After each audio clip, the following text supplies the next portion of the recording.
Hello and welcome all you fine folks to the Go Mode Podcast Mentor Tournament. We are here in week 5 with a matchup between two undefeated players, fredAKAderf and Laggy. I am WGarrison and I am joined by my co-commentator Adilor. How are you doing on this fine day? Not too bad. The weather's nice and we've got ourselves an undefeated race coming up. I am, needless to say, excited. Really hope we have a good race here. I am completely stoked. So in week 5, our racers are running open mode with mentors. These mentors are randomizer veterans that are in voice calls with our racers to help them with guidance and suggestions. So Adilor, tell us more about what open mode is. Open is kind of the standard. It's you say it's like the standard mode, but there is a standard opening. Not to confuse that. You'll start with the basically post escape. So Zelda's already been rescued, and the entire light world is basically open to you. You can start either at the sanctuary or Link's house and go from there. We're going to see the game is getting underway here. And we got to start, and we have divergence immediately with Laggy starting in sanctuary. And it looks like fredAKAderf is doing the Uncle Open. And we got a very early map check. I saw a red crystal at Tower of Hera, and it looked like the other two Light World dungeons were crystals as well. Yeah, I think I saw 3 crystals with red on Hera, yeah. Typically makes for a bit of a faster seed with more pendants being available in the Dark World. They usually cut out some of the longer dungeons. Lagging getting a nice tier 1 tree pull for 20 rupees for 80 total, and we've got a bow in the castle secret entrance. That's a good starting item. So we already got the availability for Eastern to be cleared very early, and with it being a crystal, we'll see how quickly our runners decide to go do that. And we got a lumberjack check from Laggy, just a big 20 on the ledge. We may not see Aga being a thing this seed. Yeah, we'll have to see. Aga's a wily one, and he can sneak in there as a requirement at the last minute. Ooh, hello, early Moon Pearl there in the mushroom spot. That's good news for our runners here. We could see some very early Dark World access. Well, I don't know that that's necessarily good news. You could end up with Dark World access so early that you have too many options, and sometimes that ends up being worse than having not enough options. Potentially. I like it as good news in that I'm never going to have to worry about where the Moon Pearl is. And it's not going to get to an hour and we're like, man, I wish I could get in the Dark World right now. So fredAKAderf is making that very early trip to Eastern, even before going to Kakariko. That's really aggressive. He's going to get an extremely early crystal.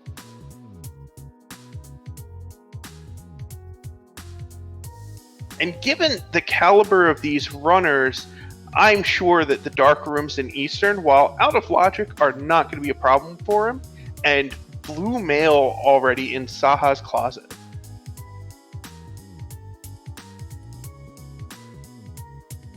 Yeah, nice blue armor right off the bat.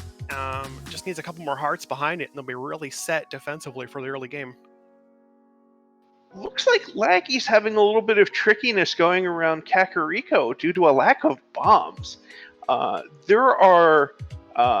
Kakariko, there are 3 bombable walls that have chests behind them, and if you end up in Kakariko without bombs, it gets very tricky to route the area. So using the money that he's managed to scrape together to go to the shop to get 10 bombs, but it makes Kakariko feel really slow when you have to do that.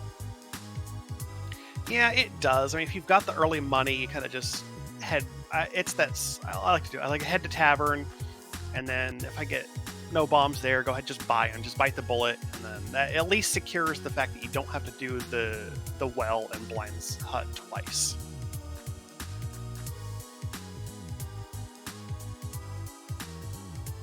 It's interesting to note the early availability or the the early lack of bombs and early lack of money a lot of times causes the divergence in the opening routes for open, and it's different players have a sword in the well. But as I was saying, a lot of players have different preferences for how they want to try to get the equipment they need to actually be able to clear things in a more sensible fashion early on.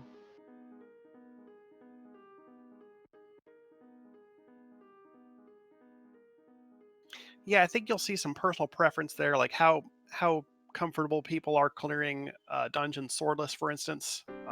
We've got a flute in Blind's Hut. That's a fantastic item to find in Kakariko. You can immediately activate that, and it gives you a ton of early game mobility.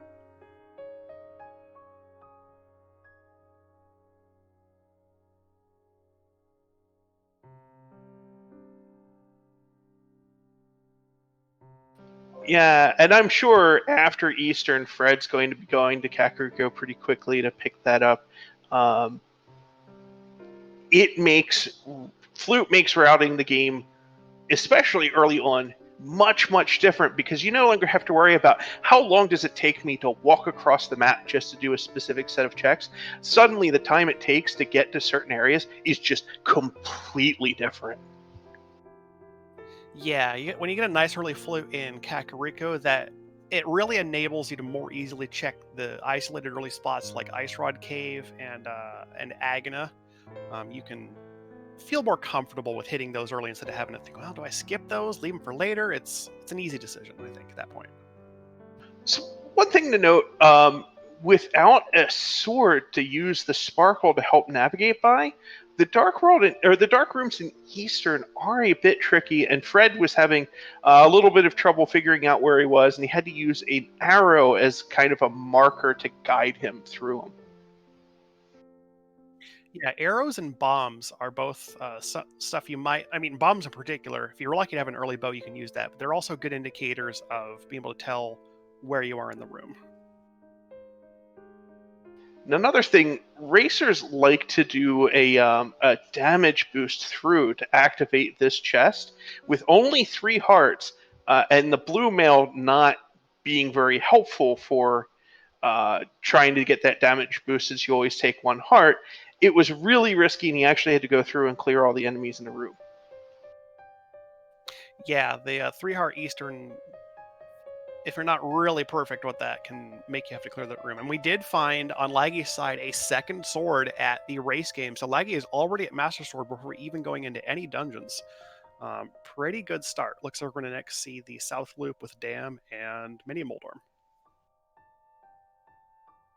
And it looks like fredAKAderf also picked up a mirror, uh, which doesn't do a whole lot right now, but when you get into the dark world, having a mirror is a godsend. It really helps you route out everything as you try to move around the dark world.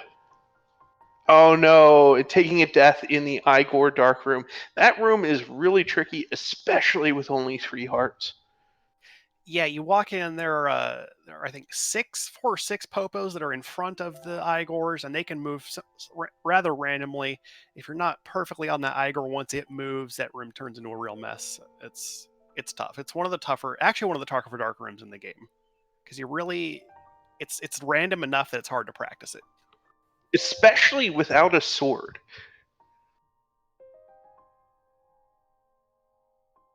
So Fred is going to decide to go to Kakariko instead.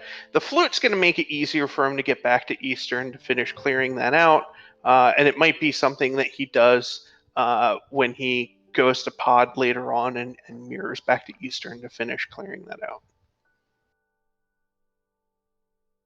And there's our first glove in Mini Moldorm with some money and more money and lots of money. All right, so we've got plenty of money already. 747 rupees on Laggy's side. That should set us pretty well for the entire game.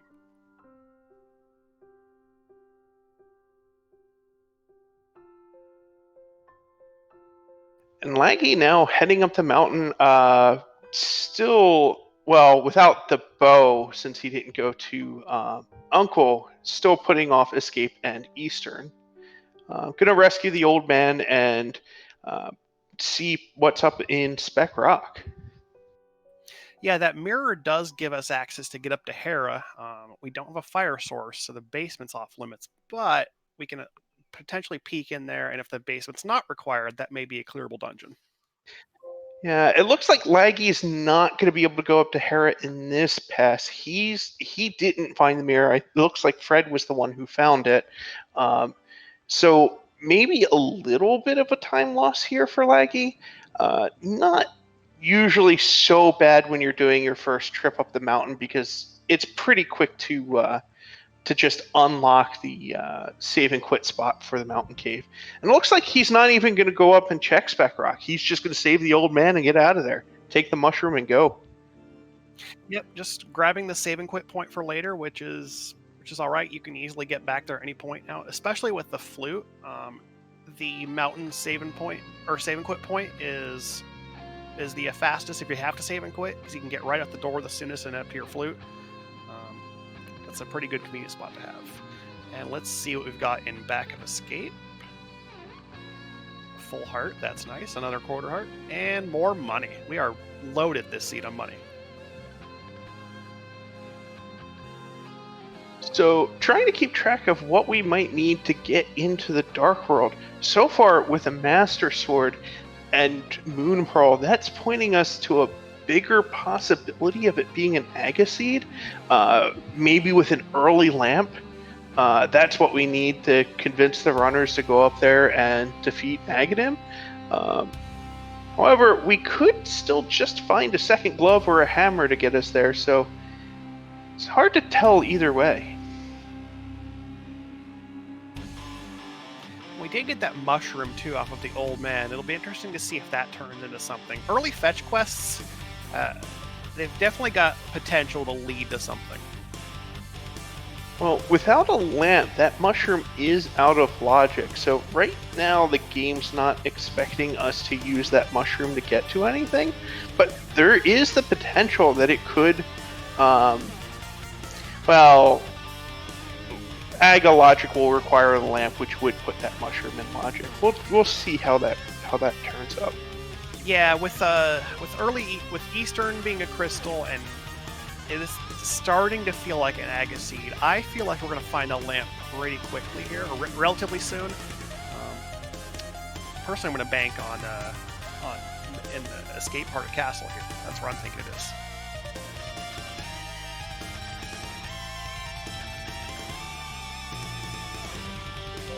In the Open Seeds Dive run, the game has really liked to put Dark World access deep into Light World. So I'm thinking too that we might find a lamp or a hammer like up in Tower of Hera as well.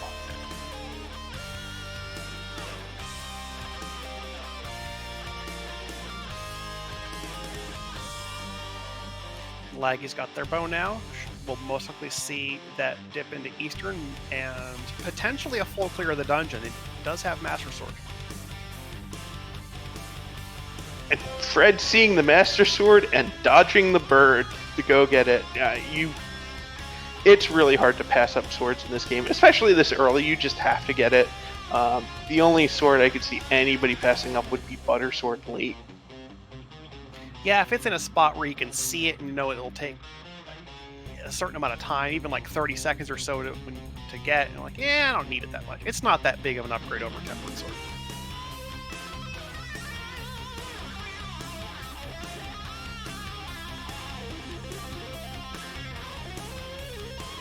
We got our first bottle out of Escape, which opens up Sick Kid, which normally you'd be a bit upset like having to head all the way back to Kakariko for the bottle, but with the early flute, it's not going to be that big of a deal. Nope, that flute is already paying dividends. We just saw Fred warp flute down to 7, which makes the checking of them and Mini Moldor more convenient.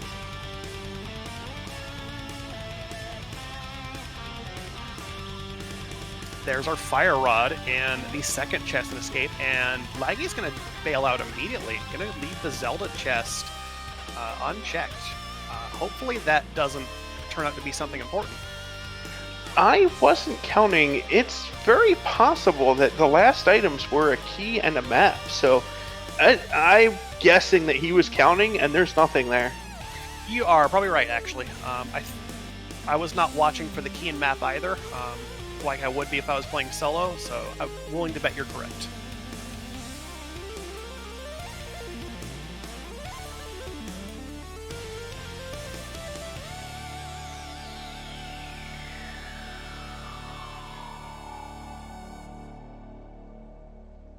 Which, if that is the case, that's nice, because one of those two is in Dark Cross, and we don't have to worry about waiting for a lamp or wandering through the darkness to get to that item. So, Ice Rod Cave also not having anything. It's looking like there's either something in Agnes Cave, or we are going to have to go up to Hera.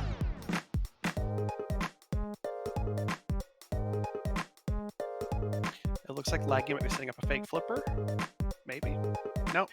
Nope. Yep. Looking like a fake flipper. I'll say, actually, it's also possible that one of our fetch quests, like Mushroom or essentially Bottle here, could also be the progression. And Boots in Agnes Cave. That opens up Bonk Rocks. Agna holding those boots. That's a bit dirty. Not too bad with the early flute, but it's Agna having a good item like this. Like, it's usually one of those checks you put off, so it's good to see that they're picking it up that early. So the beginning of the seed has been really, really generous so far. It actually has. We're just one step away from Dark World access. Laggy doing a fake flipper into Waterfall, finding 6 bombs. Nothing exciting there. We'll get a look at Zora and the ledge, both of which are completely accessible. Well, not the ledge, not quite. Unless Laggy knows how to splash delete, but we'll see. It's technically accessible, but not in logic. It's only 50 rupees anyway. Not going to worry about that, and I have plenty of money as is.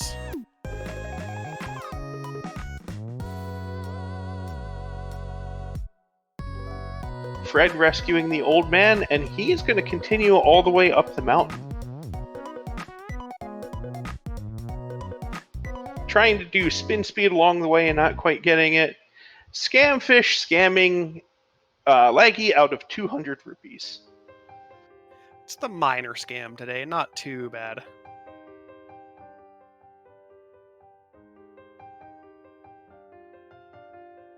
Nothing in Spectacle Rock. It looks like our progression. Again, it's going to be one of the fetch quests. It's going to be Bonk Rocks, or it's going to be in Tower of Hera.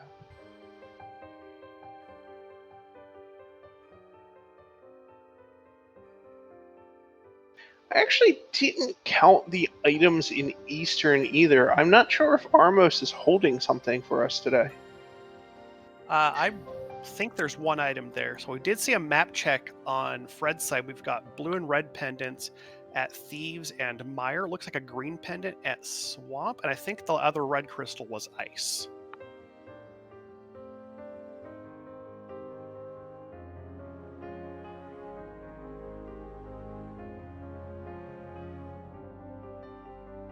So Pendant Thieves Town is always a scary thing because you never. It's hard to determine how far you go into that dungeon for those items, given that you're not going to get a crystal at the end of it.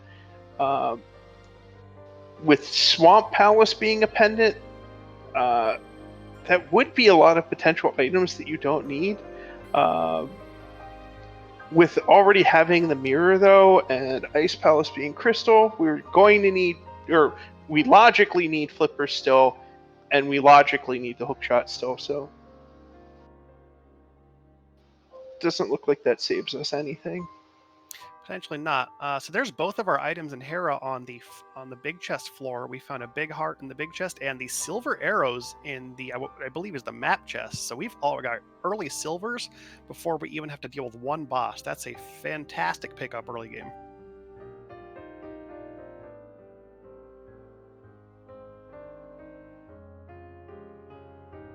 So it looks like we have fetch quest progression, and we still don't know if it's going to be lamp, mitts, or hammer to get into dark.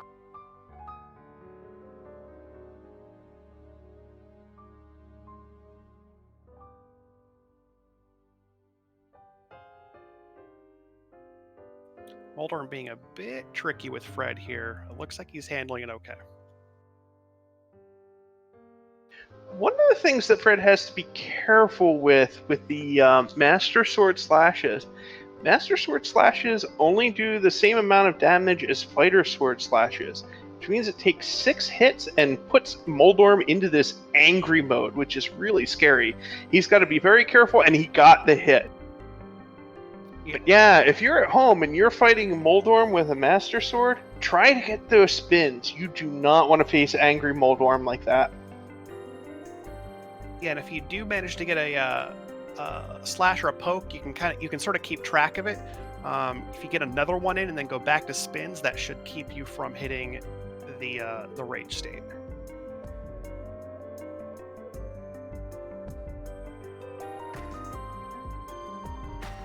So Laggy has got 5 checks in Eastern now, and will most likely be heading to the back through the dark, and we should see getting to Armos Knights shortly here. And with the fire rod that he picked up, he should have a much easier time with this back room, because he will be able to light the torches in the corner to see the Igors to clean them up. Yeah, and that's exactly what he's doing. He's pulling out the fire rod now. Yep, this room is nearly not as bad with the fire rod. You can see everything you're doing, not even a problem. And of course, with this advanced logic, that room is actually in logic with the fire rod.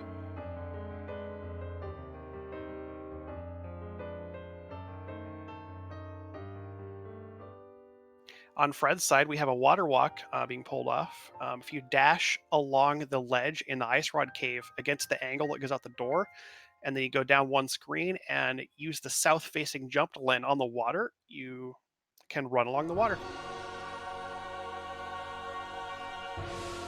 Did he just skip Hobo check, it looks like? I believe so. I don't think either of them went to Hobo. Like it was just the fake flipper and Fred doing the water walk here. But yeah, neither of them have seen Hobo. That's an interesting choice. A lot of times when you do the water walk or the fake flippers, Hobo is part of the trek. But by preserving the water walk, he is making a much quicker trek out to Zora. Oh yeah, Zora's River is very quick with that water walk active. And I wonder if perhaps that is a situation of not being as familiar with the re-enabling of fake flipper to get out of Hobo. That might be a factor for why neither of them visited it. Also, we've got a book on Armos Knights. That is desert access. And that is really bad news for Fred, because he's isolated Armos at this point. If desert is our path to get to Dark World, which it's looking likely that it is, Fred's going to have a lot of trouble getting back there. It's going to be probably the last place he... Oh, and as I'm saying this, Fred finds Dark World access with Titan's Mitts in Bonk Rocks. Turns out those boots at Agana are leading to our Dark World access. He's going to have a bunch of options available to be able to go immediately into the Village of Outcasts.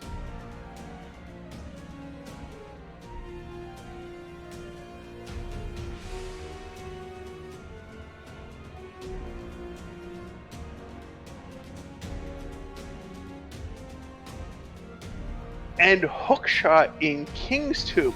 This seed has been crazy and all over the place with these items. Anytime a runner goes anywhere new, it looks like we're pulling something out of location. Yeah, I love that we got the boots or the mitts right there, enabled the check at King's Tomb, got a hook shot. The seed is pouring items on us, and I love it. And it looks like Laggy is coming up here. He's going to do Ether Tablet with that book when he does Tower of Hera. So that's a nice extra check he gets to route in. Only a heart piece, though. Yeah, one more full heart. Not going to complain. I'll complain about that dead rock, though.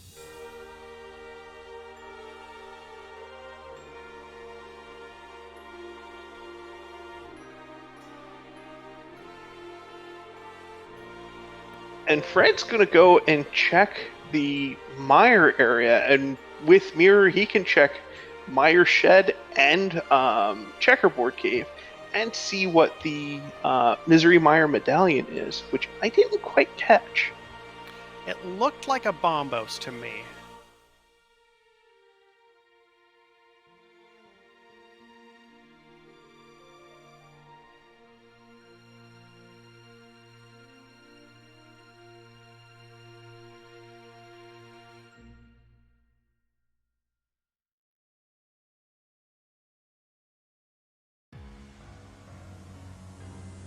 And the red boomerang on the desert ledge. This is interesting. We might end up seeing both runners enter desert from completely different directions.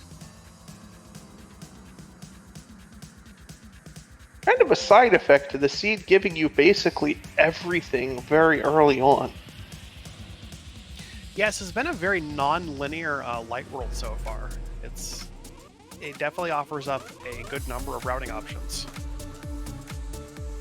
Desert is boots locked, so we'll have to pay attention when Laggy comes down to the desert area. Does he do Agnes Cave first and save himself a double dip of desert?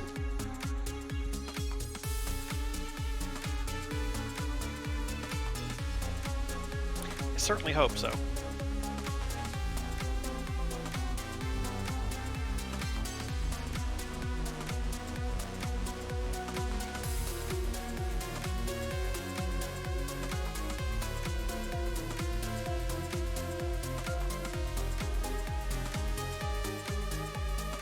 So correct me if I'm wrong, I don't think we've seen the items in desert yet. So I believe the big chest is holding an item, and there's one on the landmost. That's what it looks like. I will say, good news for Fred with finding the mitts. The fact that the only thing that could be on book now, or the only thing that book could be used for now would be Bombo's tablet. That potentially spares him from the headache of having to do the early double dip back into Eastern before he goes and does pod. Yeah, and unfortunately Laggy is entering desert before getting the boots out of Agnes Cave, so he's going to have to make a dip out to find those boots before we're able to do much in desert. And we've got a Burna in Checkerboard Cave. That's a fantastic defensive item to find.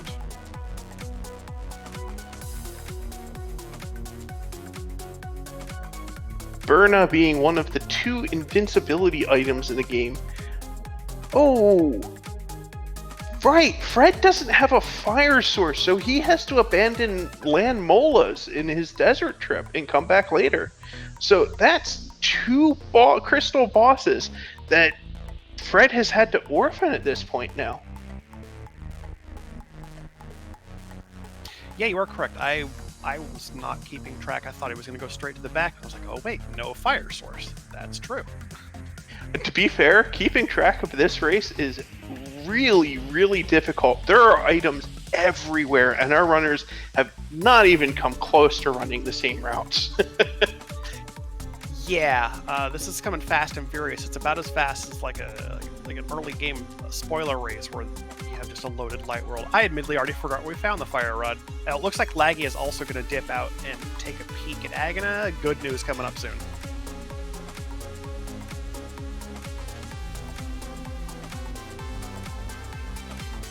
Yeah, and just to point out, like, the amount of items that were scattered all over, and the logic being basically, the logic looks basically like a football play right now, where it's all over the place. That's not typical of a an early game for an open seed, they're usually at least a bit more linear or a bit more suggestive of a place to go. Yeah, usually have kind of a route, a path that's fairly well pointed out by the logic. This one is just like, here, have a bunch of options everywhere. Let's light up the whole light world. In Paradox Cave, Fred was able to find our red mail and a shovel, which that's another one of our fetch quest items.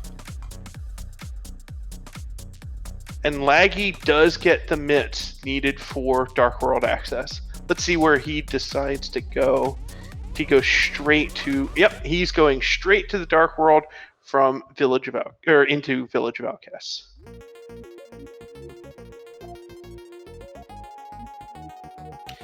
It'll be interesting to see what we find in the village while Fred is still taking care of the Dark Death Mountain. There's still divergence going on, and at some point their routes will have to sync up, but there's still a lot of potential to see different things from both sides here.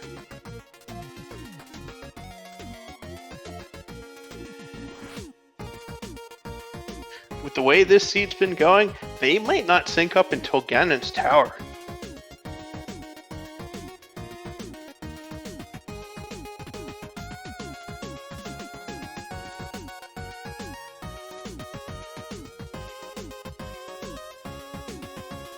So yeah, continuing the giant divergence, we have Hammer for Fred up in Hookshot Cave, while Laggy is checking out the front of Skull Woods. Actually, maybe the whole of Skull Woods, given he has Fire Rod. And I want to give a warm welcome to our raiders from Zelda Speedruns. We are half an hour deep into our Week 5 Mentor race between Fred, AKAderf, and Laggy. Mentor race means these two have experienced runners of Rando on voice call with them, guiding them through this seed, giving them advice and tips, and it makes it, in a way, a kind of a 2v2 race. And for those people joining, you have found your way into a crazy one. If you look at the tracker, you'll notice there is huge differences in the items that the racers have, because items have been raining from the sky in this early game.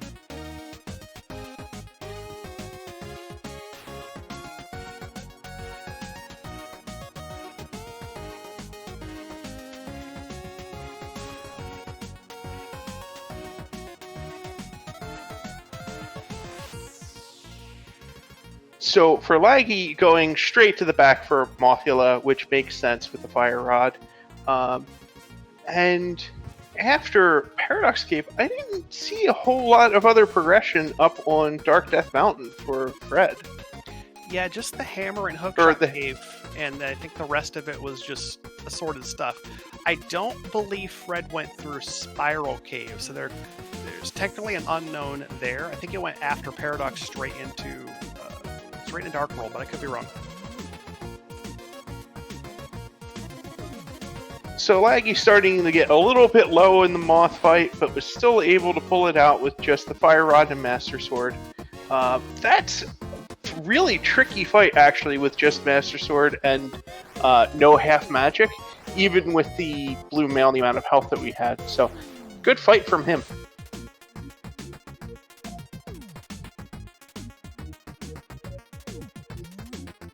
Meanwhile, on Fred's side, we've got our Dark Village being checked out. Chest Game is going to give us a piece of heart. Is this even random? From what I've seen so far this seed, it absolutely is.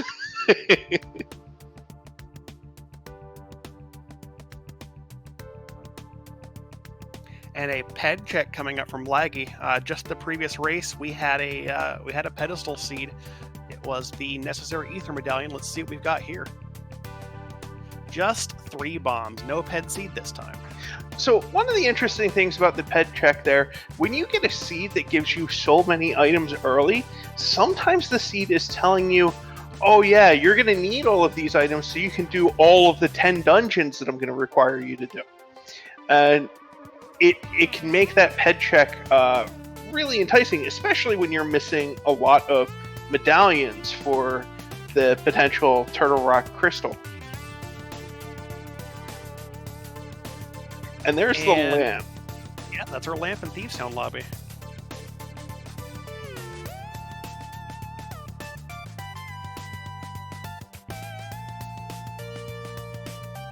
So far, 2 checks in Thieves Town, 2 items, which for Fred is not as big of a deal, given he has a hammer. He doesn't have to worry about whether or not there's an item in the big chest.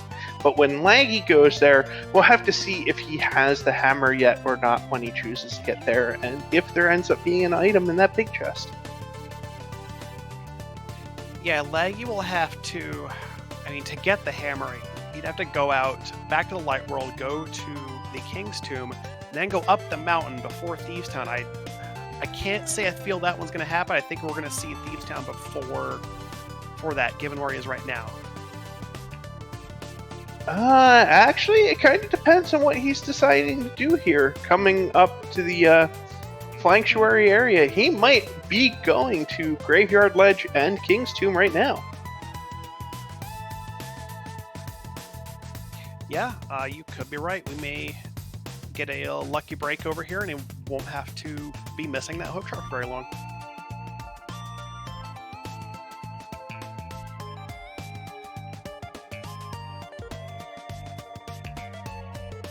With mitts and hookshot, I wouldn't be surprised if he goes up to the Dark Mountain pretty quickly.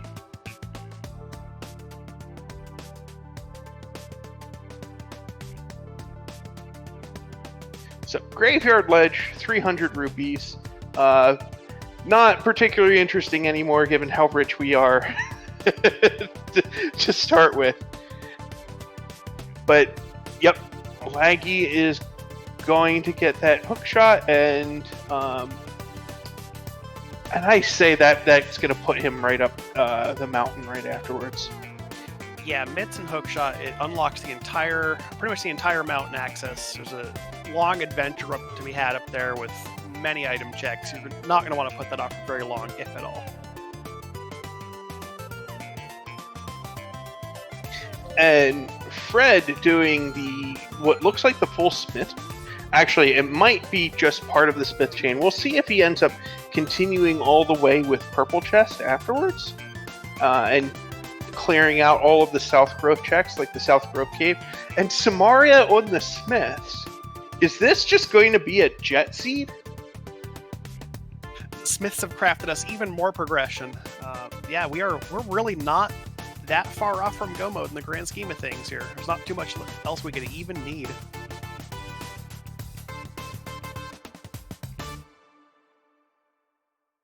So one of the interesting things, again, these runners being undefeated, being 4 runners in the tournament went into this week undefeated at 4-0.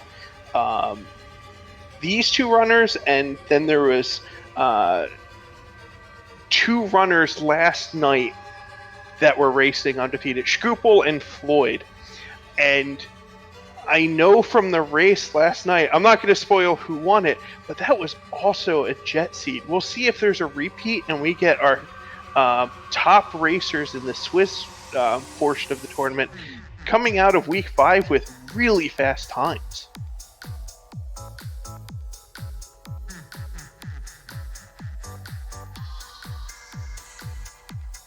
And we do have Fred going on with the...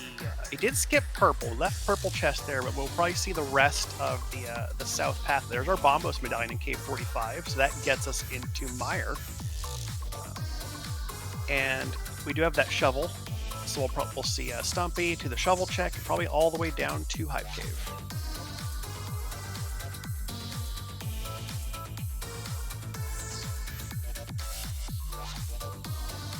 It's interesting that he would do this without taking the purple chest with him. Yeah, considering you've got the mirror and full Dark World access, you can loop that in, end up with a Bombos tablet on the very end. It is a curious decision. Maybe with knowing that he wants to do the shovel spot, wants to do K45, potentially. Actually, I'm not sure exactly where he's going now.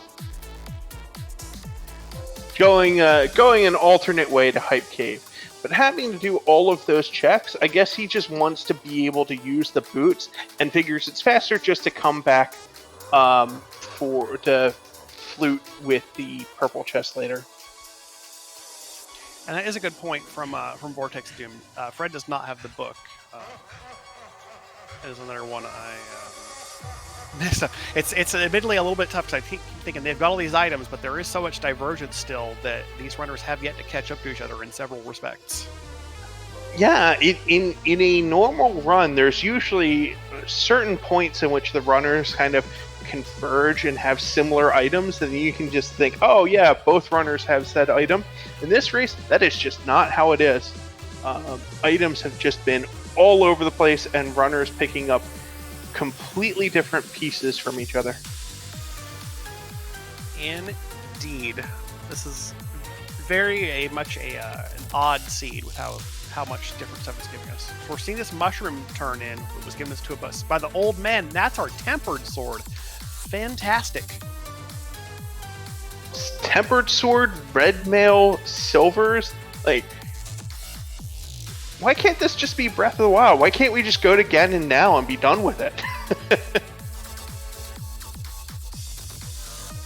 Yeah, unfortunately, we still have to go acquire 5 or 6 more crystals to get to him and climb that tower and fight a triple wizard. We got a ways to go still. So I am still eyeing one item that we haven't quite found yet, the ice rod. Do you think that that's going to be the item that puts the brakes on this seed, or do you think we'll also pick it up early like everything else? It would be rather like Rando to give us all this stuff so frivolously, but then take that last item that we do indeed need for Turtle Rock, that ice rod, and give us the classic ice rod hunt. It really wouldn't surprise me at this point. But we've got a bunch of dungeons to clear still. There's a lot of checks within our necessary crystal dungeons. It's quite possible that we just run into it naturally.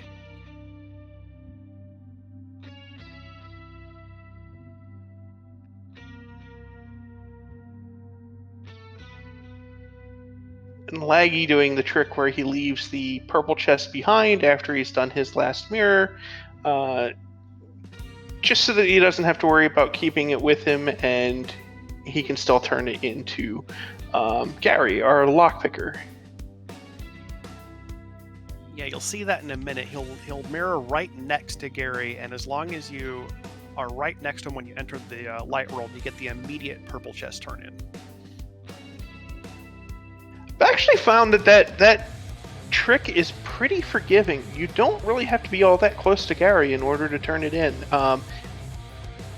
So it's actually a little bit safer if you mirror a little bit away from him and you don't mirror bonk. If you mirror bonk, you lose the chest, and that's bad times. Yeah. In my experience, I like to. We'll see it in a moment here. There are several rocks on the Dark World side here, and I like to line up with the topmost rock that's in this section. So that top right rock, you can line up directly vertical with it, and that gets you a pretty good alignment.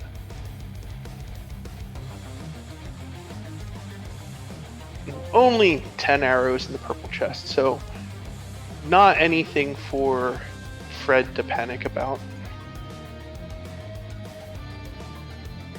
Yep, and Laggy will finish off with our Bombos tablet check, and then who knows from there.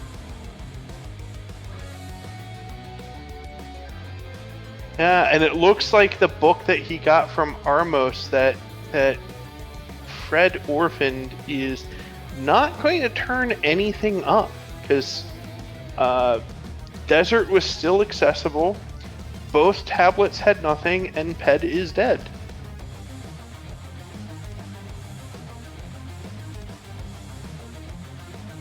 Indeed, that book just turns out to be not that useful after all. Meanwhile, Fred is in the back of Palace of Darkness, about to head through the basement, heading towards King Helmasaur.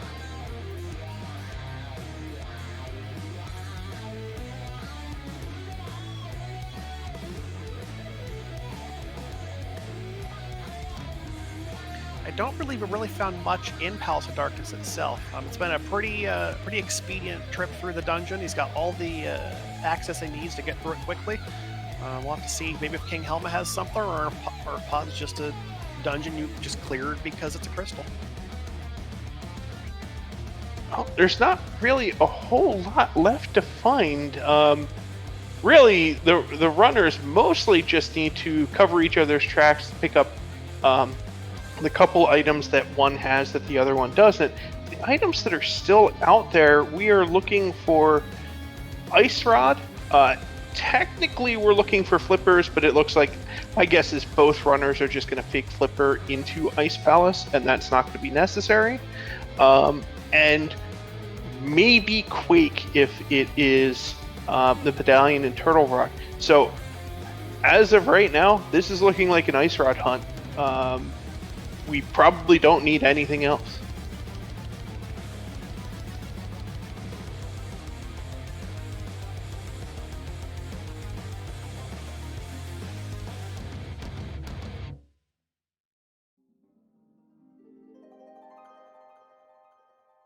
And Laggy now is going to head to the back of Desert, go fight the Land Mollusk. I think we still have one item left in Desert. But yeah, like you say, it's not likely to be anything important. We've got almost everything we need. Just kind of hope we run into that Ice Rod relatively soon.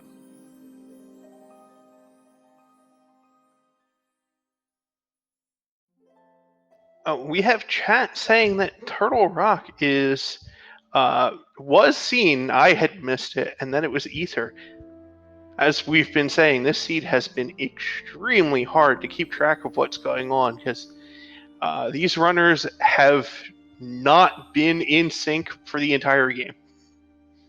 Indeed, they haven't. Yeah, and I was a quick look at the Tiara Medallion while he was up on the mountain, and I did not glance back over there at quick enough to catch that. But thank you to Kazin in the chat for pointing out that it is an Ether Medallion up there.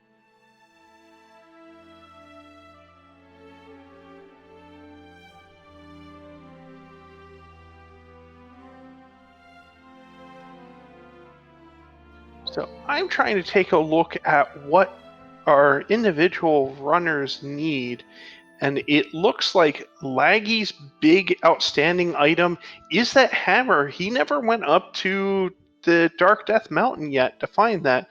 He probably will soon. And Fred still missing the fire rod. Yeah, I wonder if Laggy is perhaps hoping that they'll be able to do TR as a last dungeon, not have to go up to the mountain until they're ready to clear Turtle Rock, because you've got Ice is accessible through Fake Flipper, and then Palace of Darkness is completely clearable, and then your last crystal will just be up on the mountain. I think maybe that might be their thinking here.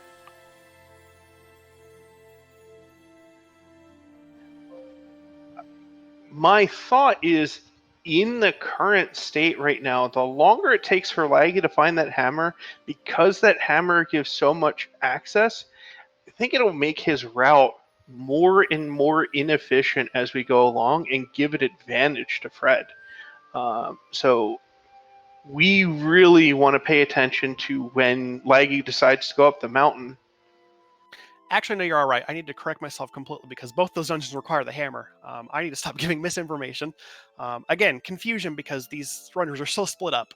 But yes, looks like we finally have that mountain check coming now, so Laggy will be caught up relatively soon here. The Hookshot Cave has our hammer. It's in the top chest.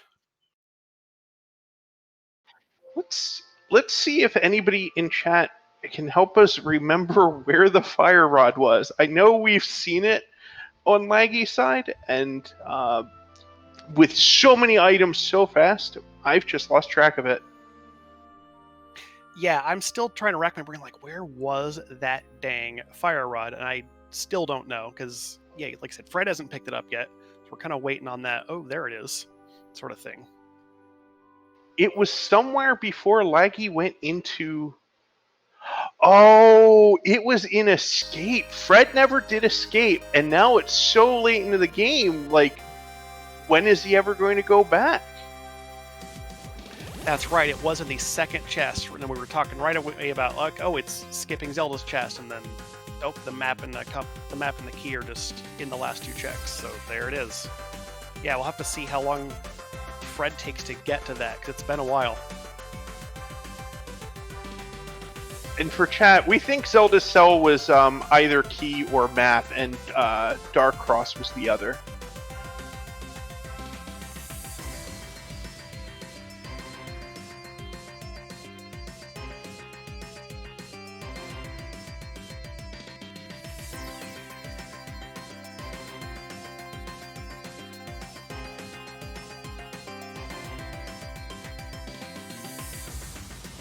I will say...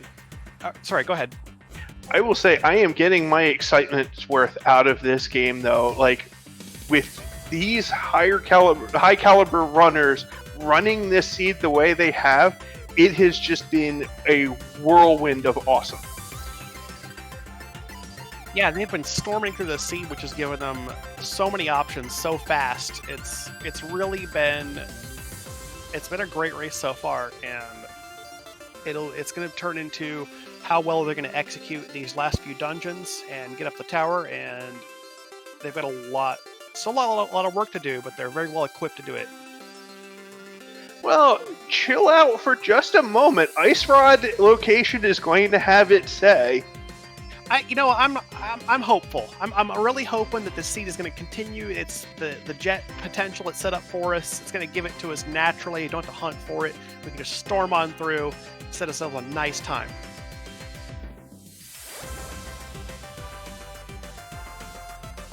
Yeah, there's still a couple of nice places they could be. If Ice Rod is in Ice Palace, that would be very welcome for our runners. There's also some really trolly places it could be too, like somewhere in Swamp Palace. And if it's in Swamp Palace, and then we have to find the flippers too. And there, Laggy picked up the hammer, putting them just an Ice Rod away from go mode.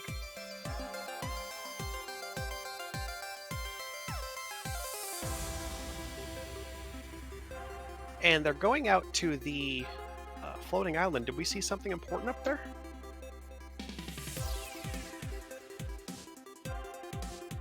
I'm trying to think of what items are even left for there to be something on floating island.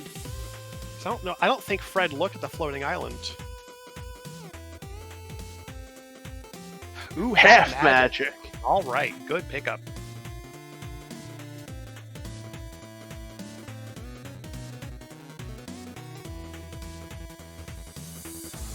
Oh, and chat is telling us flippers were in pod.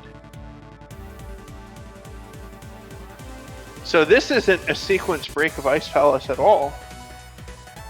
So this is a true logical Ice Rod hunt at this point.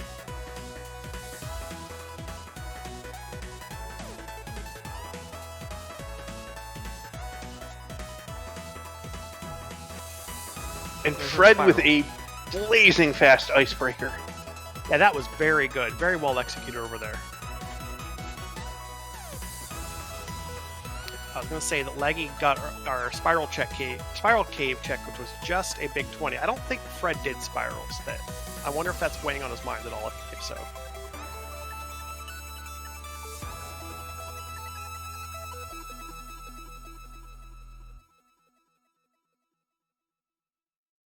So it looks like Laggy's going into pod now. We'll end up coming out of it with the flippers. I guess coming out of here, he's just going to continue the crystal path, clear Ice Palace. And after Ice Palace, we'll have to see what he does. If he decides to dip Turtle Rock looking for the Ice Rod, because that's a popular play. If you find Ice Rod on your way to Trinex, then you just get to keep on going and clear the seed quickly. Or do you take a sidetrack and take a look in some of these pendant dungeons, like Thieves Town, Misery Mire, Swamp Palace? Yeah, I'm wondering. It's going to turn into a later in this game, it's going to be an interesting decision of, do we start dipping pendants, or if one of these or both of our runners potentially make the play to go straight into TR and go for the infamous ice rod on laser bridge.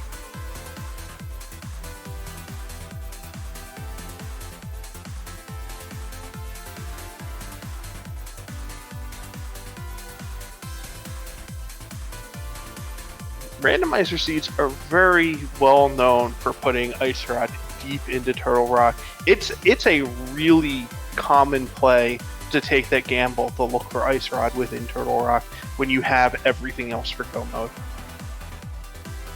It is, and it's a play I've warmed up to more and more. It kind of does depend on how much you have left to check, but when TR's your last dungeon, got that Ice Rod, sometimes you just got to go for it. Sometimes it pays off. So Fred has found 2 items in ice so far.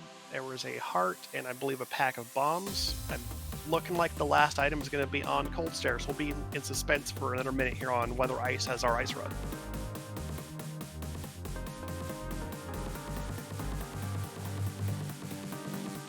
So I'll put this out to chat. Chat, where do you guys think that Ice Rod is hiding today?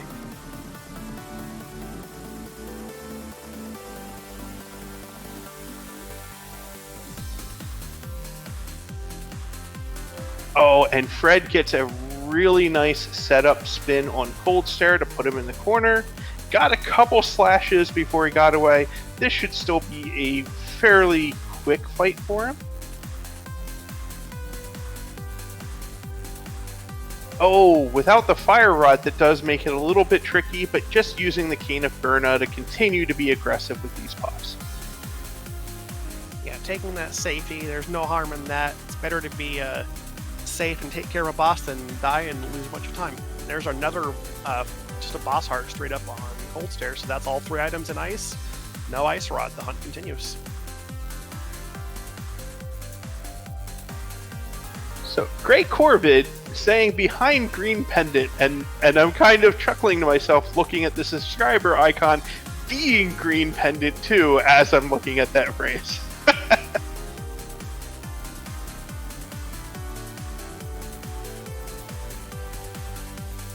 I was kind of thinking about Pyramid Fairy myself. It's I think if it's going to be somewhere tricky, I think that's where I want it to be, behind those 2 red crystals, which Fred does have. That check is available.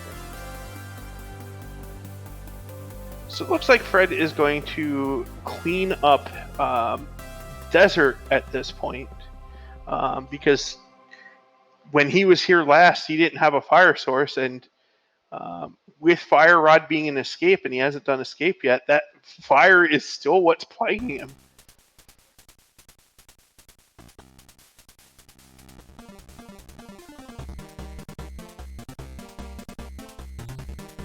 And there's our flippers on Laggy's side. I imagine we'll see cleanup pod and then perhaps go straight into Ice Palace.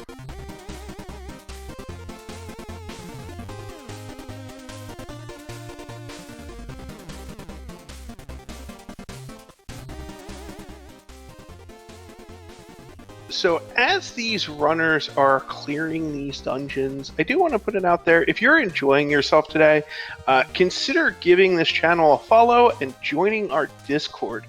Go Mode Podcast has a lot of great information for all A Link to the Past randomizer players, as well as a weekly podcast that covers everything A Link to the Past randomizer.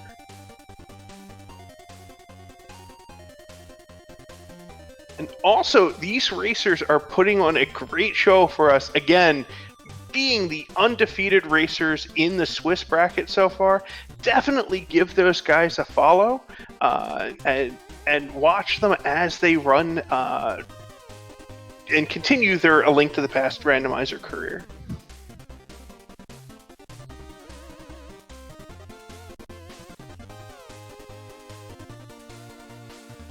I would also like to thank our Restreamer, RickyofKokiri, for helping us put on this broadcaster, and I'd like to thank our tracker, forcebev, for keeping track of this crazy mess of items that we've been seeing throughout this seed.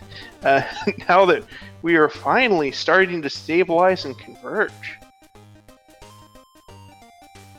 Yeah, the early game was so fast and furious, there was barely a moment to breathe without them finding an item. Now we're kind of in that nice, relaxing point where we're just letting them... They're finishing up what the other runner's already done, and still hunting for that ice rod. One item away from go mode. We do have Fred dipping into Pendant Mire, continuing this hunt. There are 2 items to find in here, and maybe we'll get lucky. Yeah, Pendant Mire being kind of the first major gamble, and even if he finds Ice Rod as the first item in here, it would give him an advantage, but he still will probably have to clear through to see if he can find the Fire Rod. Which we know isn't here. Yeah, and he does still have Skullwoods to clear. I understand why he's putting off Skullwoods, because you do want to save that trip for when you do have the Fire Rod. Yeah, unfortunately he's not going to find the Fire Rod here, but hopefully it doesn't end up being a complete time sink.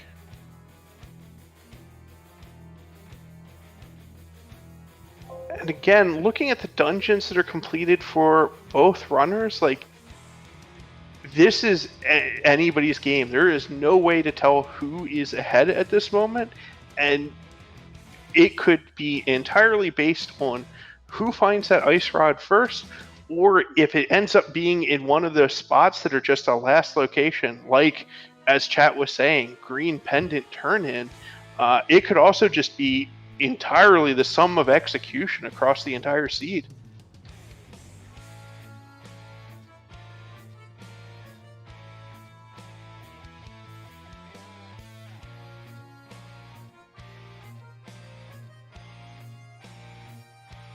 Yeah, and chat bringing up a point that this Mire play really is a gamble, because there are some really important checks that are still left out there, like Escape and Pyramid Fairy and Pyramid Ledge, which is all kind of like in one location with the mirror.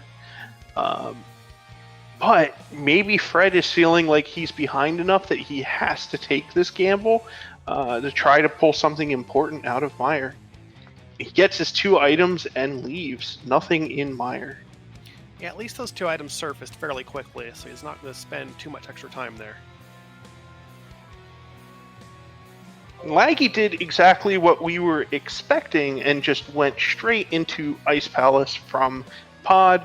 One of the basic thoughts in A Link to the Past randomizers: if you have items to clear a crystal dungeon, clear a crystal dungeon and see if you can get your progression on the way through. Yeah, I think I saw yesterday in the Discord someone described that as the ABCD: always be clear in dungeons.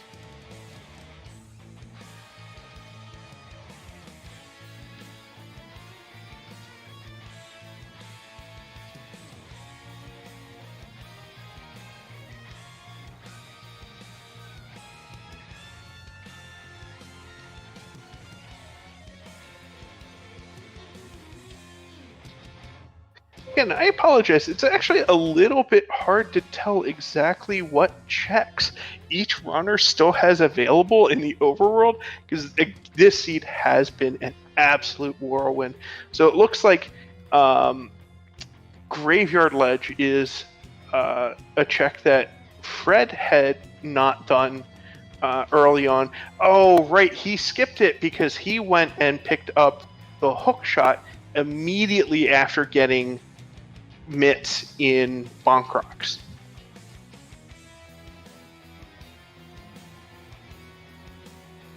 Yeah, Fred technically had access to that, but he would have had to have gone over to the portal and get into the Dark World, then come across this line of checks to actually get that.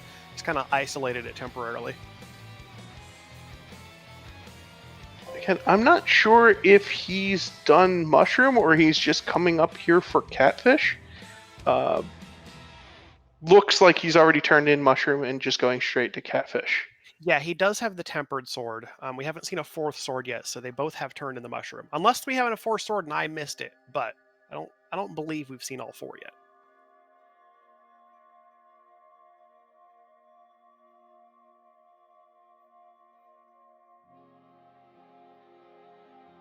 Yeah, and our tracker is confirming that we've only seen 3 unique swords so far in this seed.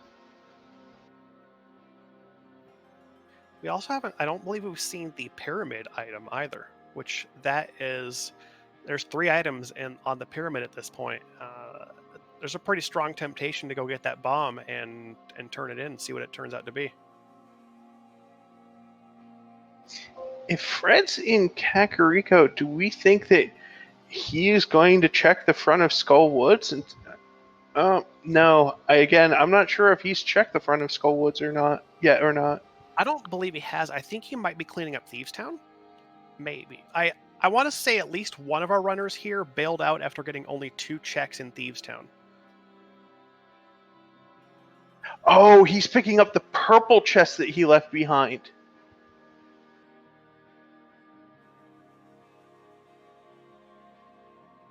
Yeah, I'll say the runners haven't been making it easy on us, going halfway through checks all over the place. Abandoned Armos, abandoned purple chest, all sorts of crazy things to try to keep track of. It's been very confusing. Yeah, usually you've got more synchronization, but I feel like for this race, I would have had to have been running 2 separate trackers, 2 separate map trackers, just to have a firm grasp on what they've both individually done, because there's so many differences in this race. So it looks like Laggy is going to be giving us our first checks of the 3 pyramid items. Is Ice Rod buried in pyramid? I hope so. I really want to see it on Pyramid Fairy right here.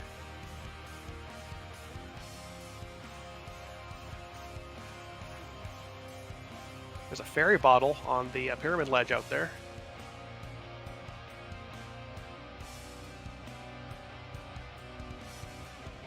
And another bottle. Does this mean it has to be in Swamp?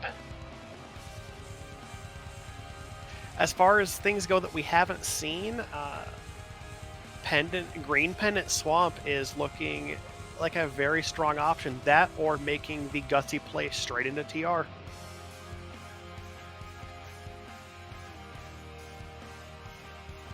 Man, if I was running this game, like this is kind of what I was saying earlier. When you get all of those items early and it gives you the ability to go all over the place. Now, when you still haven't found the ice rod and you're digging deep for it, you're going through and you're questioning everything you've done. You have no idea where you stand in the race, because trying to find that ice rod, it could be anywhere, and it just, as we're saying, it's still kind of hard to say who's going to win this race. Yeah, right now we have them both relatively close. Fred just a little bit ahead in terms of digging into Pendant Swamp Palace. There are still some decisions to make on whether to full clear left side or go straight to the back.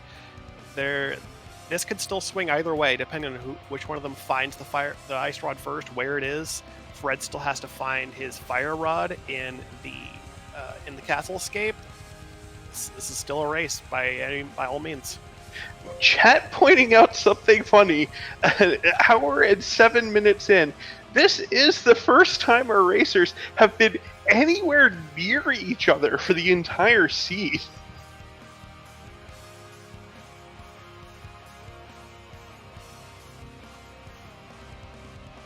Yeah, it's been such a wild run. It's nice to see them both in the same dungeon, so we can not have to have one eye on each screen at all times, just in case they find something that the other one hasn't done.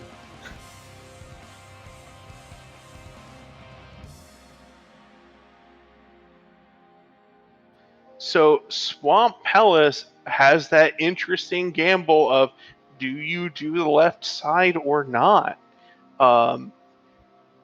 left side swamp has 2 chests over there. They take a long time to check, but they could definitely hide the last piece of progression. And the general consensus is with 1 item from go mode, a lot of people just skip the left side. And that's what Fred is going to do, even though we know he needs 2 items still. He's going straight to the back, not doing left side swamp right now. I'm a little bit surprised that he's not going for it, but I'd imagine after we beat up Argus, we might see him go back and clean it up.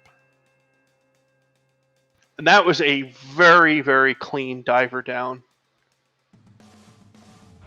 Ooh, and finding a compass in the back means that there's at least an item in the left side of swamp. Oh, and a map here too. There's going to be at least 2 items in left side swamp.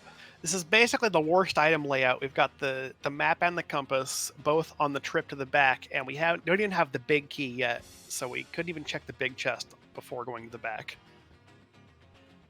I will say my least favorite thing about open, out of all of the things in the open seeds, my least favorite thing about open is when Argus has the big key. It's just, it's the worst. It really is. So on Laggy's side, we did see the left side swamp divers down, which is very, very similar to the setup in the bottom room, the flooded room. And you can combine that with the delayed bomb explosion, that when you go back up into the north room to get the key under the pot, the bomb goes off and triggers the switch for you, so you can get both of the chests on the left.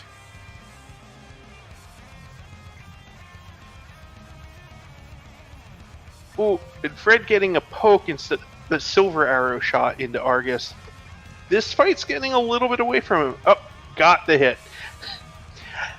The commentator curse. As soon as I say something, the runner cleans it up. And there's green pendant from Argus. And on the left side, in Laggy's side of the race here, we've got the single arrow, and the big key is in its vanilla location. So this big chest will have an item, and this could be huge. Yeah, Laggy's going to be a little bit ahead here coming out of Swamp Palace, I think. 10 bombs. It's a unique item, but not the one we're looking for.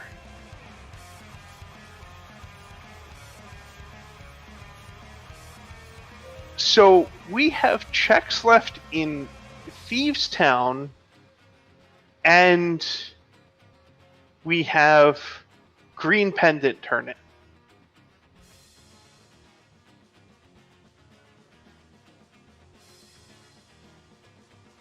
I'm not picturing any other place where this... Oh, and all of Turtle Rock. Obviously, there's the gamble of just going into Turtle Rock and finding the ice rod there. It looks like neither of our players are taking that gamble. Fred not really being able to, given he doesn't have the fire rod yet. Oh! Hobo! Both of our racers orphaned Hobo! No. We have. I think Fred was one that went to Hobo and found like a big 20 or something there. Oh, okay.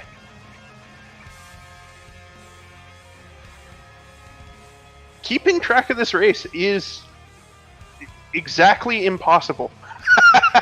It really is. There's so much not synchronized between these two. I really wish I'd had the foresight to know that they'd be so far apart and ran 2 map trackers. Yeah, we thank chat for all of their help, and we, again, thank forcebev for tracking and letting us know how things really are with where the items are, because it takes an entire team to figure this seed out. Been having a little bit of trouble with the left side swamp diver down setup, but gets it and is on his way over to acquire that big key and eventually get that news that it's just that 10 bomb pack.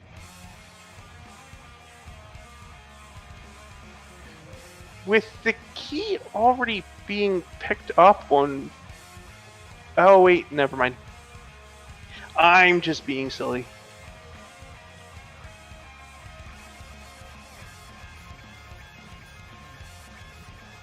So where is Laggy headed now?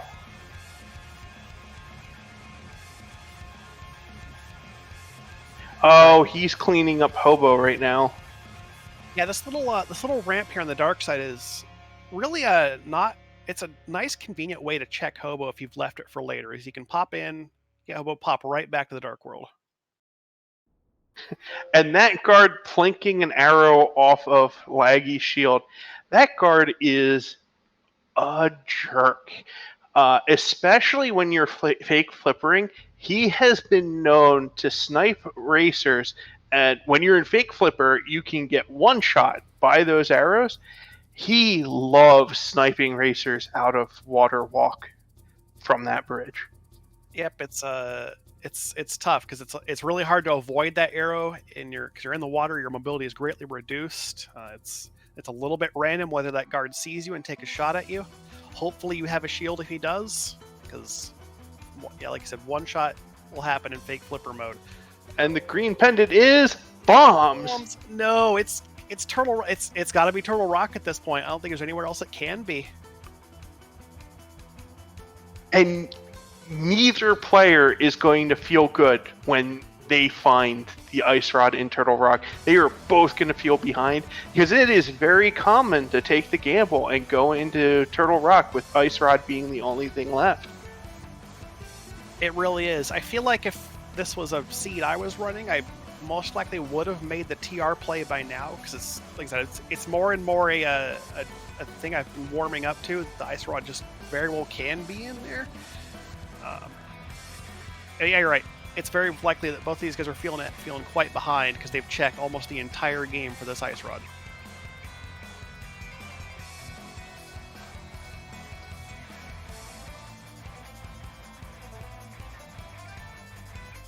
So at this point, it looks like Laggy is going to have a significant lead, although my guess is that Fred is going to be mirroring the pick up the fire rod and shortly after this pyramid fairy check, and my guess is he's going to go straight up to Turtle Rock after finding fire rod. So it's not maybe as big as I made it sound for the lead, but Laggy is definitely, now we can tell, ahead.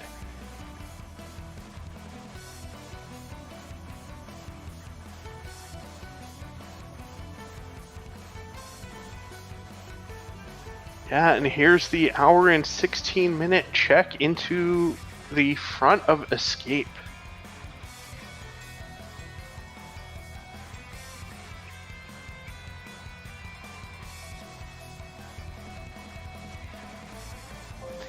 It's just to respond to chat a little bit. It's actually kind of common for racers, if they get a large amount of progression very early on, just to put off Escape for forever. It starts, as the front of Escape starts to become more like a pendant dungeon, where it is just a long time to get 2 or 3 checks, and you're not going to get a crystal out of it. So racers will just decide there's probably not progression there, and put it off for a very long time. And Fred does get his fire rod finally. Let's see if he goes straight up to Turtle Rock.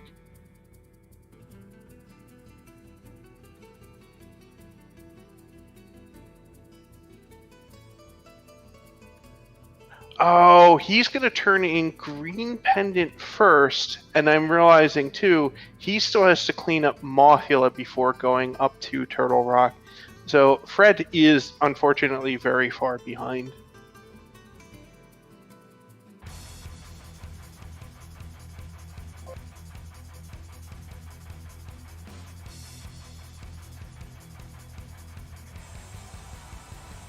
Laggy, make sure to get that key off the pokey. You're going to need that, yes. So far, nothing rod-shaped in TR just yet. We've got several checks, including the infamous laser bridge at the very bottom, where I feel like it's got to be there at this point. Where else can it be? It could also be a Mimic Cave, which is the kind of interim pit stop of Turtle Rock. Technically not Turtle Rock, but basically Turtle Rock. Yeah, in the normal, open or standard world states, it's pretty much a part of the dungeon, because in order to get there without going through Turtle Rock, you have to do some overworld glitches, and that's a whole different beast. Yep, definitely not valid in this format today.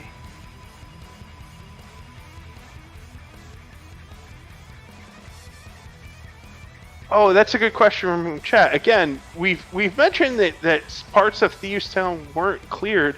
Ice Rod could still be there. Yeah, it's another symptom of these two runners being having so many different things they've done.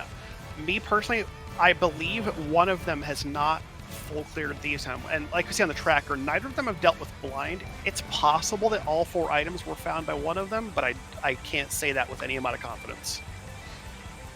I don't recall seeing the back of Thieves Town from either of them.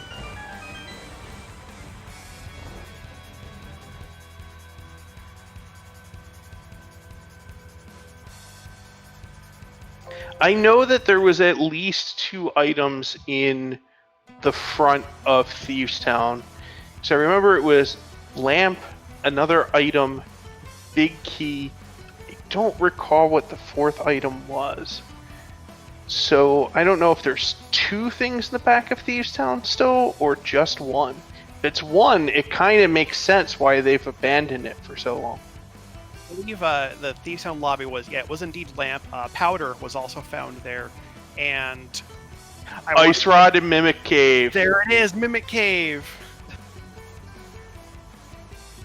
The randomizer classic, an Ice Rod within Turtle Rock itself. And like I said, Mimic Cave is basically Turtle Rock for modes like Ambrosia and Open.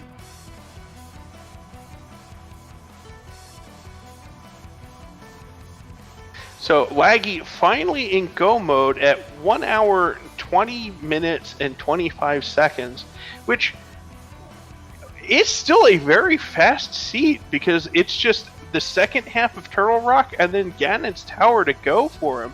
So despite having the brakes put on trying to find the Ice Rod, so much progression so early that the seed was still pretty quick. It really did turn into the classic Ice Rod hunt, having everything you need given to you, except then, where's that one rod we only need to beat Drynex?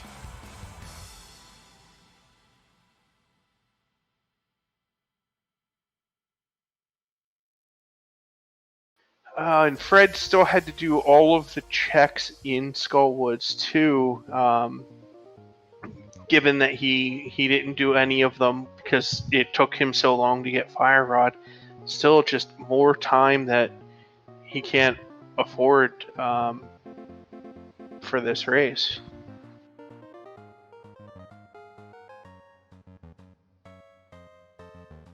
Oh, and the small key being the last check in Turtle Rock, we're going to have a really high clear check clear rate at the end of the seed.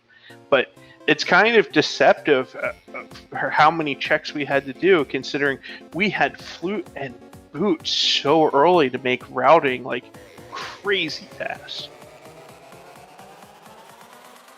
Yeah, they'll have decent times at a high check rate, which will just be a pretty efficient clearing of most of the game at that rate.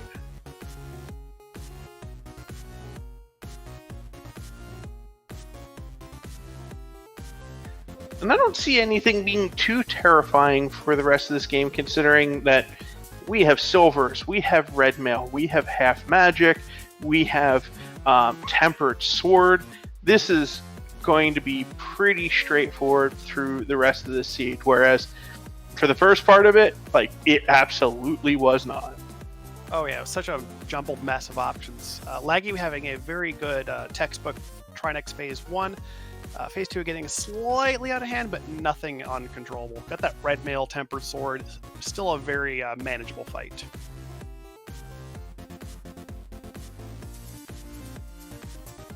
And a red rupee for the troubles. I mean, the only thing I think that's even left... Yeah, I'm looking at the tracker. The only thing that we really didn't see that could still be out there is just the butter sword.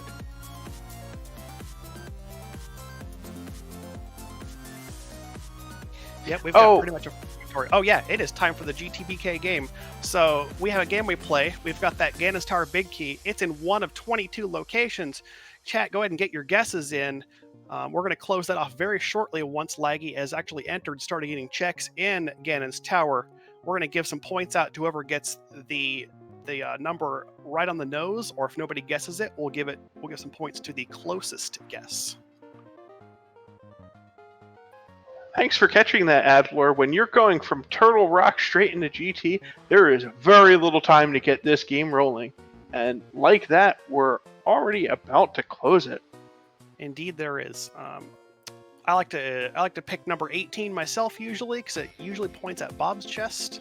18 got grabbed, so I'm going to go with 11 this time. I don't know what number it is, but the chest I typically like to choose is the Vanilla Compass chest. Not for any particular reason, then I just kind of like that chest. Yeah, I'm not sure where in the compass room that one actually is. Do you know which chest it is? Yeah, it is the top left chest. It is the chest that actually causes all of the holes to show up when you open it. Yeah, that's generally going to be either 6 by the normal right side route, or 21 if you go full left and don't find it.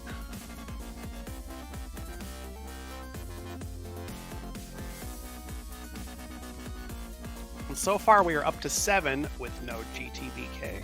Number 8 coming up in what I believe is the map chest. Double firebar room.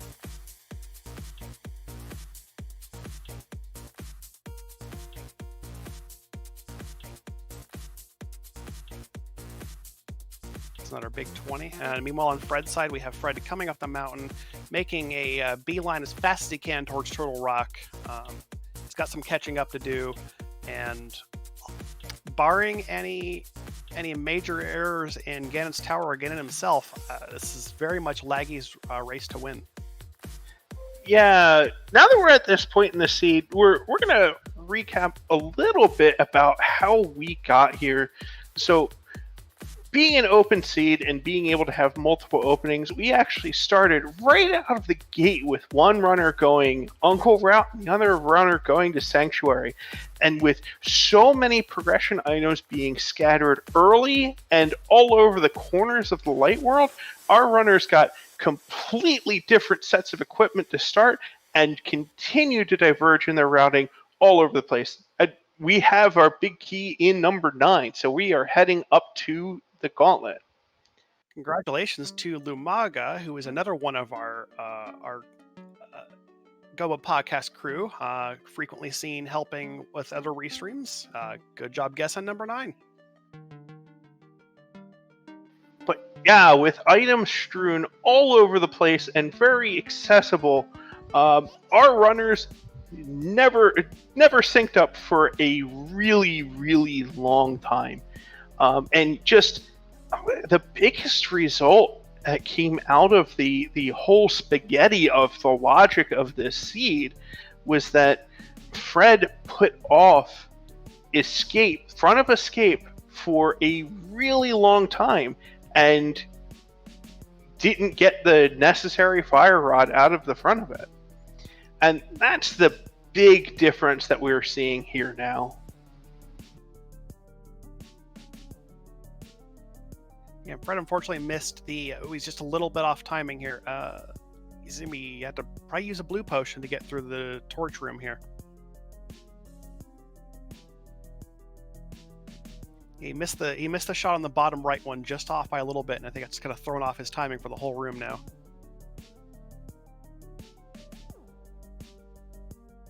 And he gets through it okay. All right.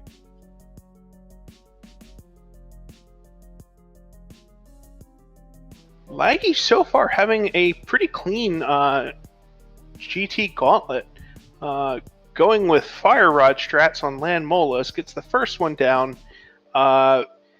getting the spin to clean up the third one, and then a very quick 2 shots to get the 2 cycle on land molas. That's pretty solid. Yeah, got a short hop from the second landmo, so a bit tough to pull off a 1 cycle there, but decent 2 cycle. It's interesting to see which runners, when given the choice, use Fire Rod versus using Silvers for that Landmo 2 fight. Yeah, the Silvers are really tricky because there's such a long time between when you press the button to fire the bow when the arrow actually comes out. It really is something you have to practice and get a good feel for that timing. Whereas the Fire Rod, it comes out really quick. The projectile's a lot faster. You can fire them quicker. You might find it's a little bit slower, but more consistent with that Fire Rod. I'm going to have to disagree a little bit. I think the Silvers are harder, but once you've had them practiced, you can get more consistent because you don't even give land molas a chance to give you a short hop. You can pop them right as they're jumping out of the hole with 1 shot and not have to worry about where they're trying to go. Oh, absolutely. I will not argue with that one bit. If you have the time to put in the practice time to really get that Silver strat down, it is absolutely the winner. If you've got it consistent, do it 100%. And Laggy still making quick work of the gauntlet, clearing up Moldorm 2 without an issue, picking up the Riot Shield from Validation Test, and is on his way to Aga 2. Giving us the gratification of opening the last chest in the game to get that Mirror Shield. I think that is now full equipment. We even have the bug net. There's nothing left to get. That's a full inventory. Only the gold sword hanging out there still. Yeah, it's true. The gold sword. It would have been nice to have seen it, but it's got to be somewhere in GT basement. Yep, that's the only place it can be is past chest 9. So maybe behind ice armors or in the Rando room, big chest, maybe even tile room.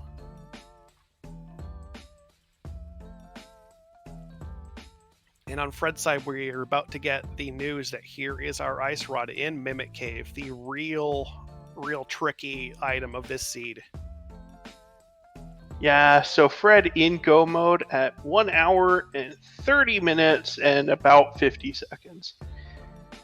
Laggy having a little bit of trouble with the Aga geometry. Had a couple more cycles than probably he wanted. Yeah, a couple of those patterns weren't the greatest. Aga 2 in general is a very tricky boss. It's for newer runners especially, it's tough to get a grasp on really where you want to stand for any potential combination of the 3 wizards. It takes a lot of just real feeling it out and getting used to it.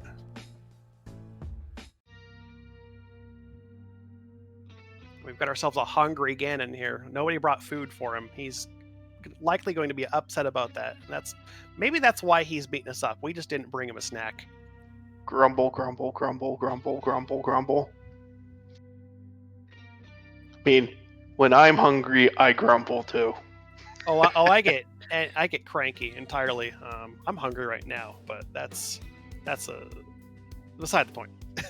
So Laggy doing the strat that I like to do when you have cape, just use cape and use the invincibility just to get free hits on Ganon, just to get out of the really tricky phase 1 and 2. So very quickly moving to phase 3, which is a lot simpler game of Ganon Pong. You indeed have those early silver arrows. They were found super early.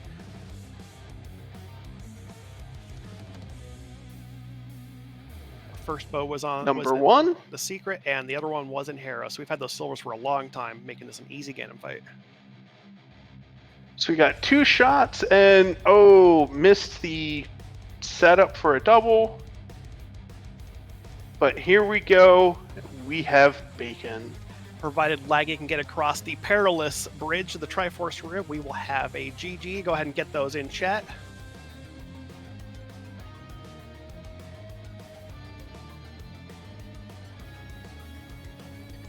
We have Laggy finishing with an official race time GG time of 1 hour, 33 minutes, and 14 seconds. Everybody, GG's in the chat for Laggy. He will be moving on 5-0 going into week 6.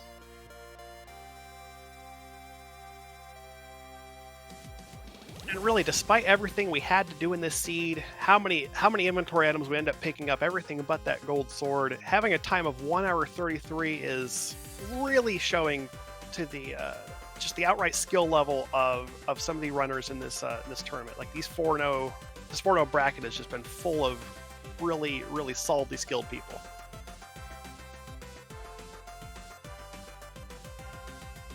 So it looks like we are going to be getting Laggy in for an interview in a couple minutes once he's ready.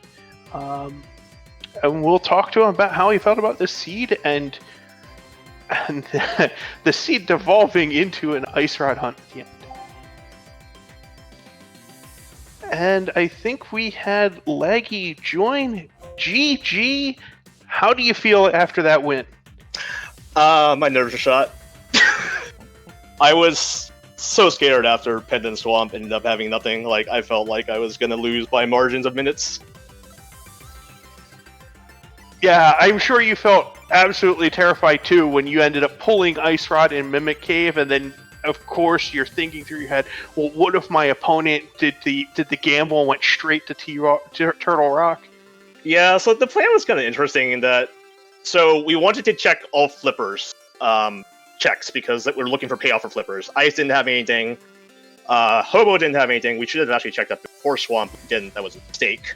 So when Swamp had nothing and we had random overworld checks left in the game, Kappa suggested that we go into TR and then just use the Mirror Scum trick where you leave a portal on the ledge and then do all the checks that we haven't done yet and come back to TR if we find the Ice Rod somewhere else.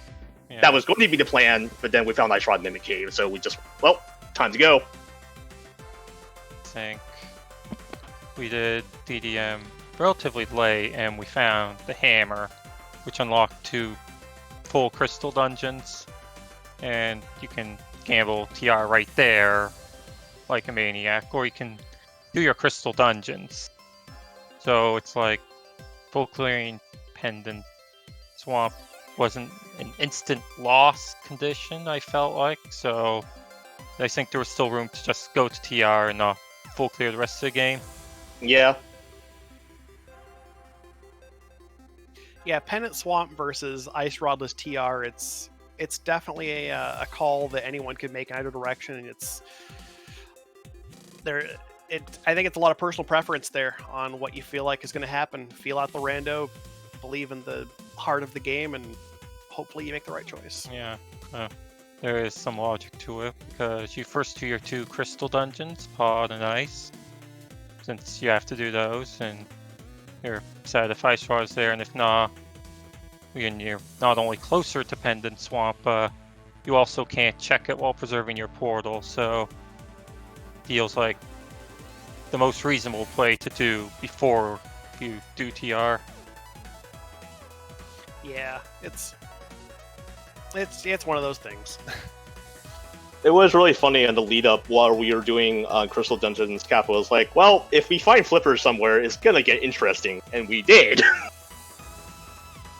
Yeah, those flippers in Pod. Yeah, those just leapt out, and we're just like, well, how much do we believe in these? Answer was, shouldn't have believed in them all. So when you, without the flippers, when do you think you would have gone to just fake flippering into Ice Palace? Oh, right away. By the way, there was flippers is not an actual recondition for Ice Palace under any sense. It's trivial to fake flipper into it, and since flippers didn't guard anything else that was required to see, yeah, it would have been the next stop regardless, even if flippers were not in Pod. Yeah, absolutely. Like, if flippers are off somewhere in Narnia, and, you find Ice Rod and Ice Palace, you never need to get the flipper to the game anyways. Yeah.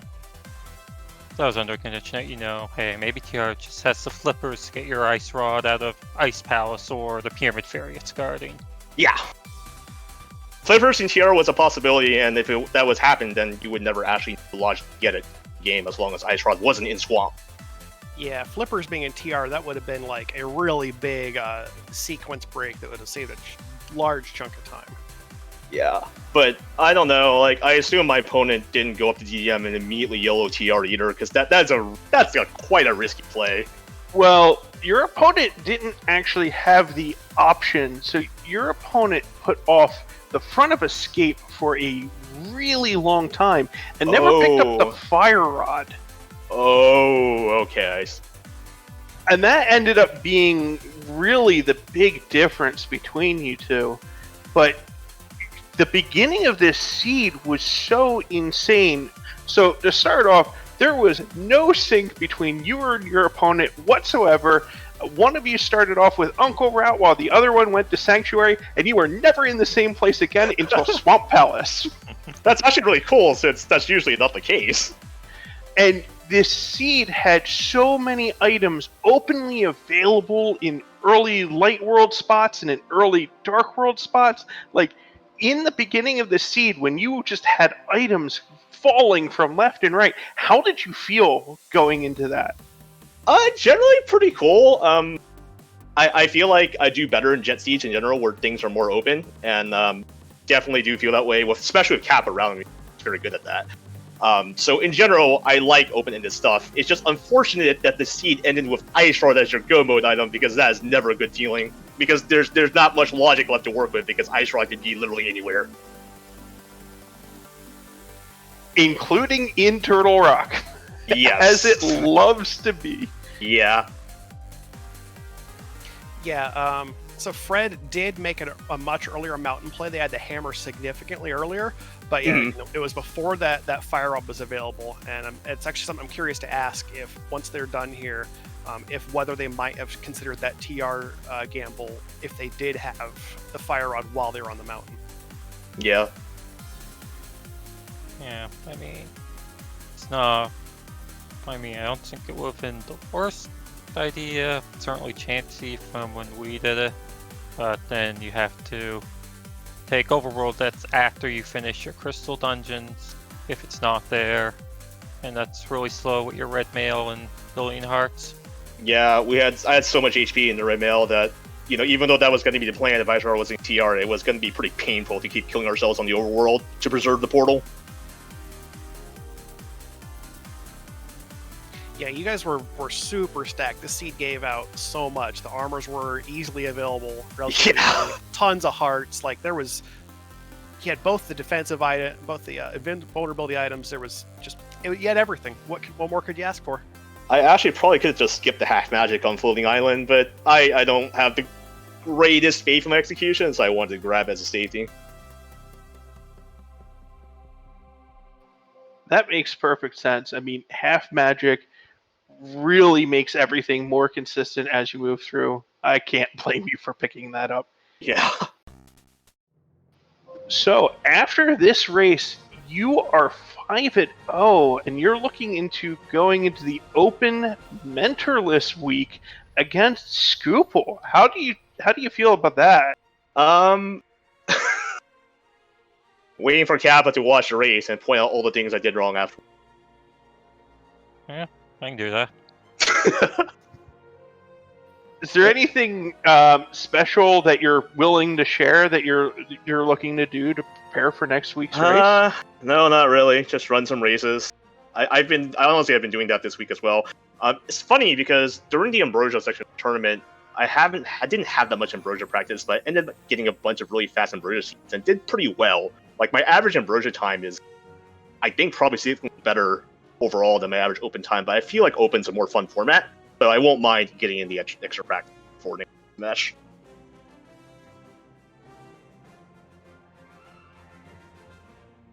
But there are really no secrets. Run seeds, try to get better.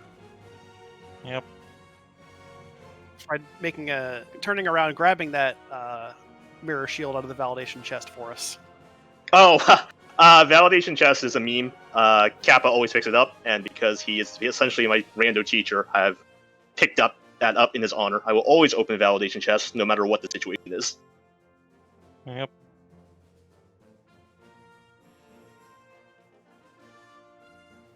That's funny, and there's definitely people out there that definitely open validation chests. I know myself, I get spooked every time I'm at the top of GT, and I'm like, I want to save every second I can. I believe validation chest has had a relevant item to me once ever over... I've been playing Rando for about 3 months now, so yeah, it doesn't come up very often, but Yeah. that one time was pretty good, because it was... I mean, could also save time by checking your pedestal before you blind pull it, but why do that? True. Pull it and get the nice music. You need to pull ped for the fans. That's just required. It looks like Fred's also having some trouble. Had a couple extra cycles probably than he wanted to for Aga 2 as well. Oh, my Aga 2 was pretty bad. I had an easy triple at the start, and then nerves just got me and I missed it, so I was a little bit on tilt, but I recovered for Ganon. Fortunately, the Ganon fight with Tempered and Silvered is not exactly a hard fight. No, that's pretty straightforward, but it looks like between you and Fred, you had about the same experience with Aga 2. Yeah.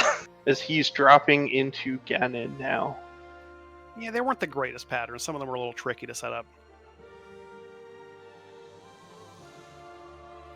So, as we're looking to wrap up this part of the interview, is there any shout outs or anything that you want to say out to the fans, Laggy, before Fred closes the game?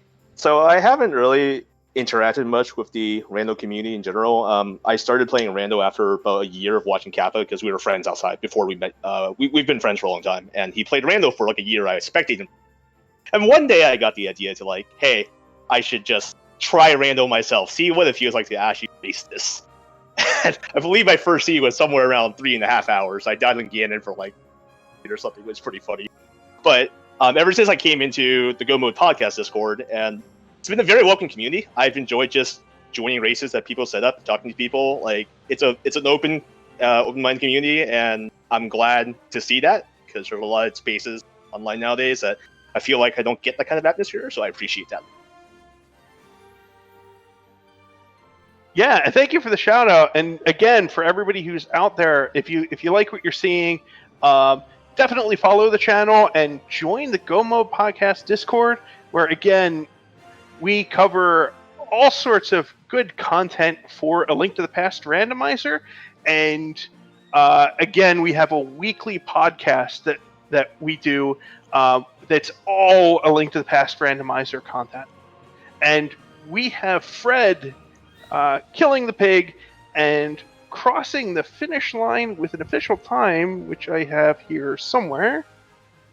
I've got it. It's a 1:46:12 is our official racetime.gg time. So everybody get your GGs in there for Fred, aka Derf, and we will see if he wants to come in here for an interview as well.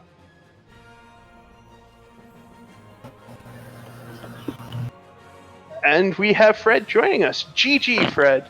How do you feel after that fire rod placement? That was fun. I really like enjoying.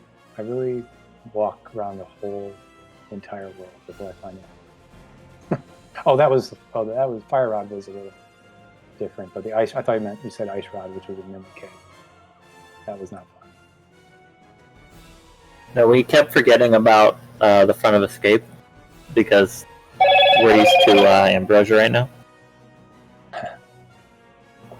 Yeah, I know that feeling. If you do too many ambrosias and then you just mentally check off escape, right from the beginning of the seed and never go back.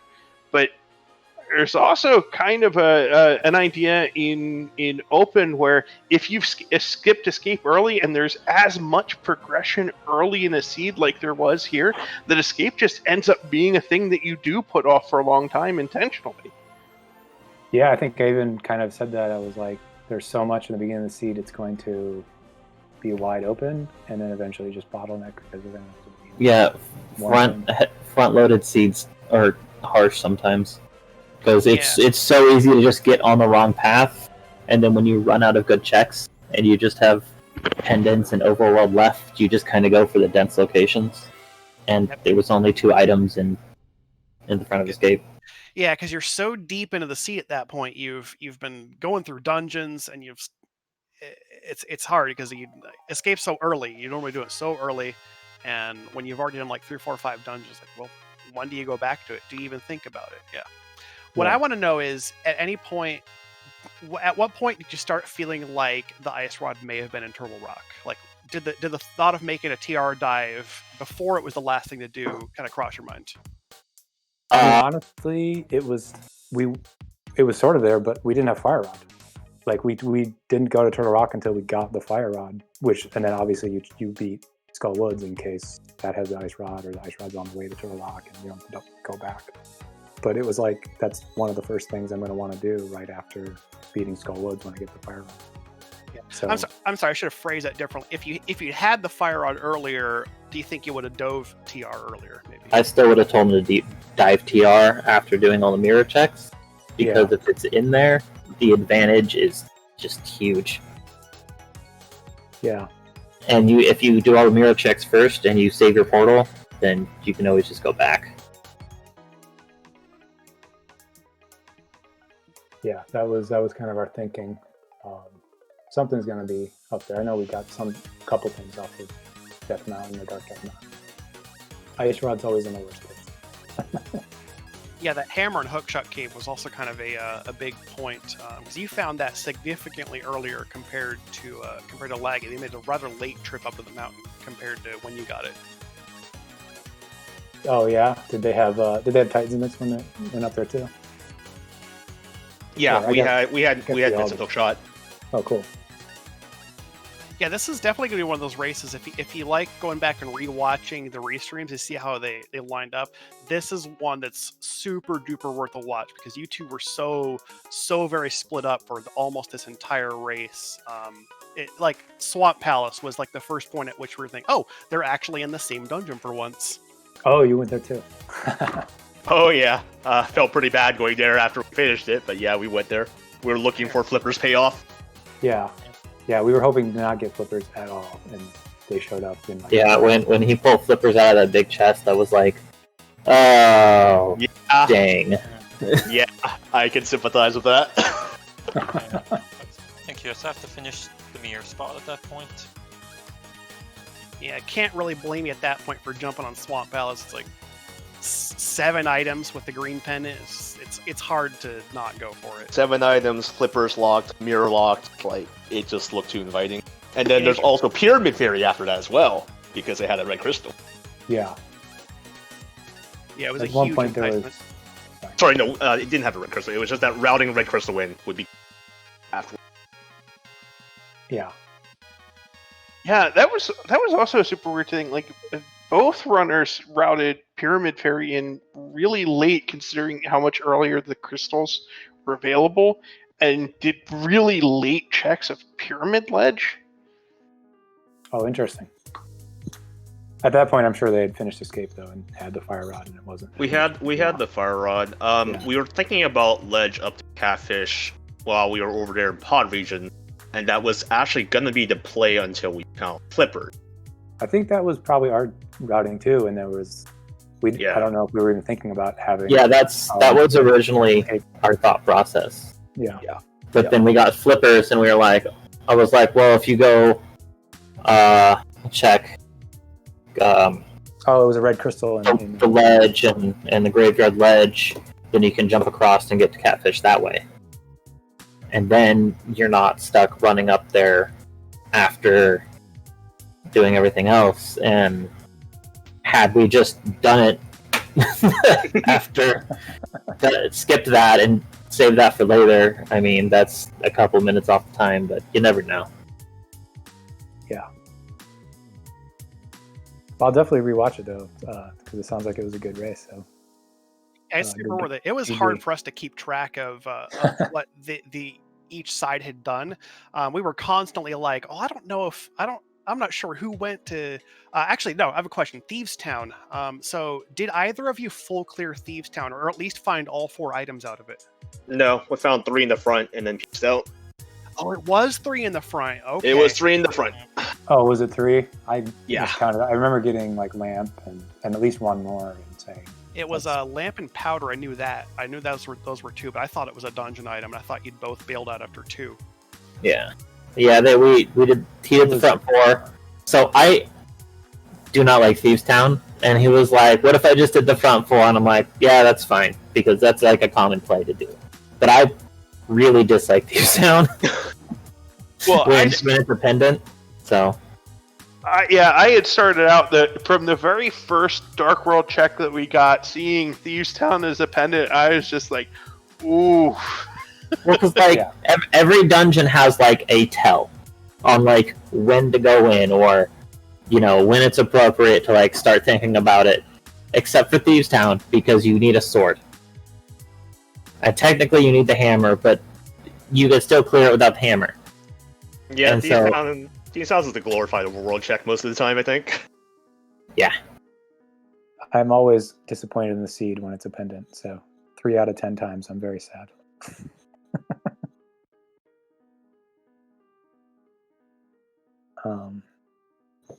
And spoiler alert for Laggy, we probably did when you rewatch the stream. We probably had divergence right from the beginning because I got the bow and just went right to Eastern before I got Kakariko or the Sanctuary or anything.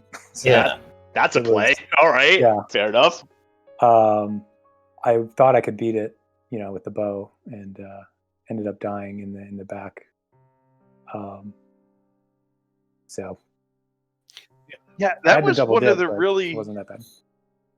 That was one of the really spooky things that when we found out on Laggy's side that the book was was on Armos. That was right before we had Dark World access. So we're like, oh man, is this seed going to force you to like go back there to get into desert for Dark World access? And as soon as I'm saying that, you pulled the mitts and then could get into desert from the backside. Like, so we had divergence to the point in which you guys didn't even enter the desert palace from the same direction. Yeah. Wow. Yeah, that early book just ended up being a complete trap. Yeah. Yeah, we were scared when we got it because I'd already been up to Hera and couldn't check the tablet up there. So, yeah. At least it let us to boot. True that. Yeah.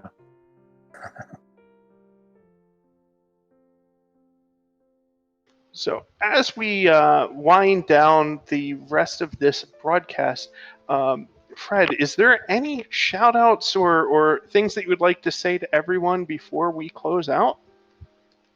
Well, thanks to everybody on the Restream crew, and thanks to Blackwax for mentoring me this week, and thanks to everyone for watching.